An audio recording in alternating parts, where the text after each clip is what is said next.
ರಾಜ್ಯದಲ್ಲಿ ಸದ್ಯ power sharing ವಿಚಾರ ಗೊಂದಲ ಸೃಷ್ಟಿ ಮಾಡಿತ್ತು ಎಂಬ ಕಾರಣದಿಂದಾಗಿ ಹೈಕಮಾಂಡ್ ಬ್ರೇಕ್ ಹಾಕೋದಿಕ್ಕಂತಾನೆ ಒಂದು ಬ್ರೇಕ್ಫಾಸ್ಟ್ ಮೀಟಿಂಗ್ ಅನ್ನ ಮಾಡಿತ್ತು. ಆದ್ರೂ ಕೂಡ ಸದನದಲ್ಲಿ ಮತ್ತೆ ಮೊದಲ ದಿನದಿಂದಲೇ ಆ ವಿಚಾರ ಪ್ರಸ್ತಾಪ ಆಗ್ತಿದೆ.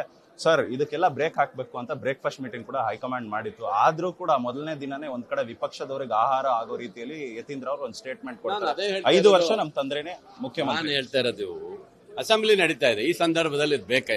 ಯಾರೇ ಇರ್ಬೋದು, ಮುಖ್ಯಮಂತ್ರಿ ಮಗ ಇರ್ಬೋದು, ಇನ್ನೊಬ್ರು ಇರ್ಬೋದು, ಬೇರೆ ಯಾರೇ ಇರ್ಬೋದು. ಈ ತರ ಹೇಳಿಕೆಗಳನ್ನ ನೀವು ಕೊಡ್ಲಿಕ್ಕೆ ಹೋಗಬೇಡಿ. ಅಸೆಂಬ್ಲಿ ಟೈಮಲ್ಲಿ ಯಾವ ಕ್ರಾಂತಿ ಅನ್ನೋದನ್ನ ಒಂದು ಶಾಂತಿಯುತವಾಗಿ ಹೈಕಮಾಂಡ್ ಹೇಳಿದ್ಮೇಲೆ ಅವ್ರ ಮನೆಗೆ ಇವರು ತಿಂಡಿ ಹೋಗಿ, ಇವ್ರ ಮನೆ ಅವ್ರು ತಿಂಡಿ ಹೋಗಿ, ಒಳ್ಳೆ ರೀತಿಯಲ್ಲೂ ಒಂದು ಸಂದೇಶ ಆಗಿದೆ. ಅದು ಮುಂದೆ ಯಾರು ಮುಖ್ಯಮಂತ್ರಿ ಆಗೋದನ್ನ ಯಾರು ನೀವು ನಿರ್ಧಾರ ಮಾಡಕ್ಕಾಗತ್ತಾ? ಅಲ್ವಾ? ಯಾರು ಹೇಳಿಕೆ ಕೊಡೋರು ಯಾರು ಮಾಡಕ್ಕಾಗದಲ್ಲ. ಹೈಕಮಾಂಡ್ ತೀರ್ಮಾನ ಮಾಡಿದ್ರೆ ಮಾತ್ರ ಮುಖ್ಯಮಂತ್ರಿ ಯಾರು ಅನ್ನೋದನ್ನ ತೀರ್ಮಾನ ಮಾಡೋದಲ್ವಾ?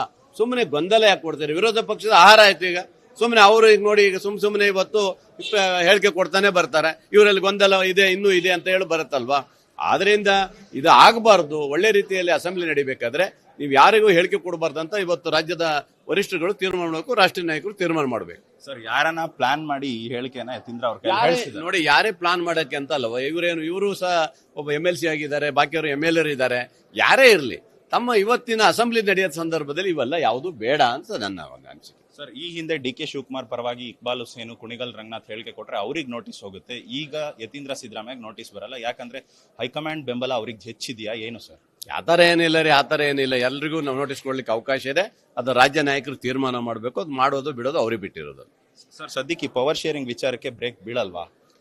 ಇಲ್ಲ, ಆತರ ಸದ್ಯಕ್ಕೆ ಮೊನ್ನೆ ನೋಡಿದ್ರಲ್ಲ, ನಾಟಿ ಕೋಳಿ ಇವೆಲ್ಲ ತಿಂದ ಮೇಲೆ ಎಲ್ಲವೂ ಸರಿ ಹೋಗಿದೆ ಅಂತ ಅನಿಸ್ತದೆ. ಅದೇ ಹೇಳಿದ್ದು, ಬ್ರೇಕ್ ಆಗಿದೆ. ಸುಮ್ಮನೆ ಒಂದಿಷ್ಟು ಗೊಂದಲಗಳ ಸೃಷ್ಟಿ ಮಾಡ್ತಾರೆ. CLP ಅಲ್ಲಿ ಇದು ಚರ್ಚೆ ಆಗುತ್ತೆ, ನಾವು ಮಾಡ್ತೀವಿ. ಸರ್, ನೀವೇನಂತೀರಾ ಸರ್ CLP ಅಲ್ಲಿ ಚರ್ಚೆ ಮಾಡ್ತೀನಿ, ಹೇಳ್ತೀನಿ, ಆಮೇಲೆ ಹೇಳ್ತೀನಿ. ಚರ್ಚೆ ಮಾಡಿ ನಾನು ಆಮೇಲೆ ಹೇಳ್ತೀನಿ, ಮಾಡ್ಬಿಟ್ಟು.